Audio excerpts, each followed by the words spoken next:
దర్శనము కనపడ్డది. ఈ ఒక చక్రాలు బయలుదేరుతున్నాయి.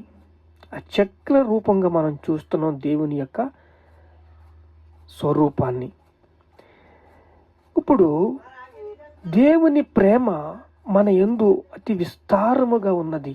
దేవుని కృప మన యందు విస్తారంగా ఉంది. దేవుడు మనల్ని ప్రేమిస్తున్నాడు. శాంతి అనే నిలయము గుమ్మములు పెట్టుకోండి. సమాధానం అనే గుమ్మాలు పెట్టుకోండి. ప్రేమ అనే గుమ్మాలు పెట్టుకోండి. కృప, మీ నిలయం పేరు కృప. యేసుక్రీస్తుకు మీరు లోబడి జీవించాలి. ఎందుకంటే ఇక్కడ యేసుక్రీస్తు వారు సమస్తమును యేసుక్రీస్తు అయ్యారు. యేసుక్రీస్తుకు మనం లోబడినట్లయితే ప్రపంచమంతా యేసుక్రీస్తుకి లోబడుతుంది. శిరస్సు వంచుతుంది, ఎండ్సప్ చెప్తుంది. సువార్త అందరికీ అందాలి. అన్యజనులకి జీవార్థమైన మారు మనసుగా దేవుడు అన్యజనులకి సువార్తను అందించండి అని చెప్పాడు. అందరూ అంతటా మారు మనస్సు పొందాలి. దేవుడు అందరినీ కూడా పరలోక రాజ్యానికి తీసుకువెళ్ళాలి.